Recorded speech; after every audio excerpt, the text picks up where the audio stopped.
Hi అండి. ఈరోజు video వచ్చేసి ఉల్లిపాయ పచ్చడి చేసి చూపిస్తున్నాను. ఇంట్లో అసలు కాయగూరలు లేనప్పుడు ఏం వండాలో తోచకపోతే ఇలా 2 ఉల్లిపాయలు తీసుకొని పచ్చడి చేసేయండి. టేస్ట్ అయితే చాలా బావుంటది. నోటికి కమ్మగా, రుచిగా తినే కొద్దీ తినాలనిపిస్తది. అన్నంలో అయితే కొంచెం నెయ్యి వేసుకొని కలుపుకొని తిన్నారంటే ఇంకా స్వర్గమేనండి. అంత బావుంటది. దోస, ఇడ్లీ టిఫిన్‌లోకి కూడా చాలా బావుంటది. డెఫినెట్‌లీ ఒక్కసారన్నా ట్రై చేయండి. అందరికి నచ్చుతది. ఈ ఉల్లిపాయ పచ్చడి ఎలా చేయాలో ఒకసారి చూద్దాం రండి. ఇలా స్టవ్ ఆన్ చేసి పాన్ పెట్టుకున్నాక ఎండుమిరపకాయలు వేసుకోవాలి. మీరు పచ్చడిలో కారం ఎంత తింటారో చూసుకొని ఎండుమిరపకాయలు వేసుకోండి. నేనైతే ఒక 9 వరకు తీసుకుంటున్నాను. ఈ ఎండుమిరపకాయలు వేసుకున్నాక ఒక 30 సెకండ్స్ ఫ్రై చేసుకోవాలి. ఆయిల్ ఏం వేసుకోనక్కర్లేదండి. నార్మల్‌గానే డ్రై రోస్ట్ చేసుకోండి. పచ్చడిలో కొంచెం కారం ఎక్కువ ఉంటేనే టేస్ట్ బావుంటది. చూడండి వీడియోలో చూపిస్తున్నట్టు ఎండుమిర్చి ఈ విధంగా ఫ్రై చేసుకోవాలి. ఇప్పుడు ఇంకా వెంటనే స్టవ్ ఆఫ్ చేసుకోండి. మరి ఎక్కువగా ఫ్రై చేసుకున్నా కూడా పచ్చడి రంగు మారిపోద్ది. ఇలా 2 మీడియం సైజ్ ఉల్లిపాయలు తీసుకొని కట్ చేసి పక్కన పెట్టుకోవాలి. ఇప్పుడు ఇలాంటి ఒక మిక్సీ జార్ తీసుకొని కట్ చేసుకున్న ఉల్లిపాయలు మొత్తం వేసుకోండి. 5 వెల్లుల్లి రెబ్బలు వేసుకోవాలి. హాఫ్ టీ స్పూన్ జీలకర్ర, ఒక స్పూన్ చింతపండు ఇలా ఒకసారి వాష్ చేసి వేసుకోండి. చిన్న గోలీ సైజ్ అంతా చింతపండు వేసుకుంటే పులుపు కరెక్ట్‌గా సరిపోద్ది.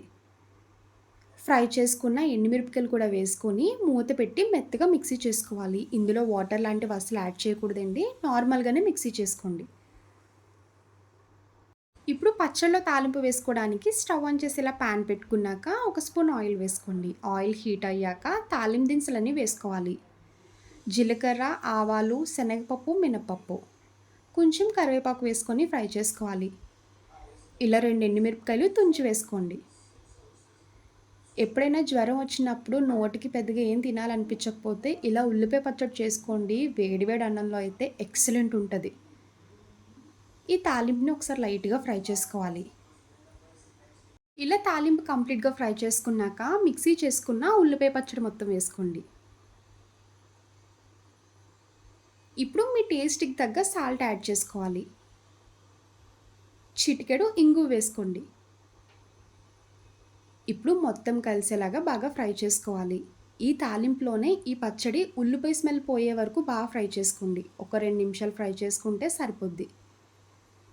ఎంత బాగా ఫ్రై చేసుకుంటే ఈ ఉల్లిపాయ పచ్చడి టేస్ట్ అంత బావుంటది. లేదంటే ఉల్లిపాయ స్మెల్ వచ్చేస్తదండి. చూసుకొని బాగా ఫ్రై చేసుకోండి. పచ్చడి లోపల నుంచి ఇలా ఆయిల్ సెపరేట్ అవ్వాలి. అప్పటి వరకు ఇలా దగ్గరికి ఫ్రై చేసుకోవాలండి. చూసారు కదా! పచ్చడి అయితే రెడీ అయిపోయింది. ఇంకా ఫైనల్‌గా స్టవ్ ఆఫ్ చేసుకోవాలి. ఈ పచ్చడి అన్నంలోకైనా, ఏ టిఫిన్‌లోకైనా చాలా బావుంటదండి. బ్యాచిలర్స్‌కి కూడా చాలా చాలా ఈజీ రెసిపీ. ఇంట్లో అందరికీ ఉల్లిపాయలు ఉంటాయి కదా! ఈజీగా చేసుకోవచ్చు. ఇలా ప్లేట్‌లో వేడి వేడి అన్నం పెట్టుకొని, రెడీ చేసుకున్న ఉల్లిపాయ పచ్చడి వేసుకున్నాక, పైన కొంచెం నెయ్యి వేసుకొని కలుపుకొని తినండి. ఎన్ని ముద్దలు తింటారో మీకే తెలీదు. ఈ పచ్చడితోనే అన్నం మొత్తం కంప్లీట్ చేసేస్తారండి. అంత రుచిగా ఉంటది. చూసారు కదా ఉల్లిపాయ పచ్చడి. నా స్టైల్‌లో ఒక్కసారి ట్రై చేయండి. అందరికీ డెఫినెట్‌లీ నచ్చుతది. నా వీడియో మీకు నచ్చితే లైక్ చేసి షేర్ చేయండి. ఫస్ట్ టైమ్ చూసేవాళ్ళు ఎవరైనా అయితే ప్లీజ్ అండి నా ఛానల్ సబ్స్క్రైబ్ చేయండి.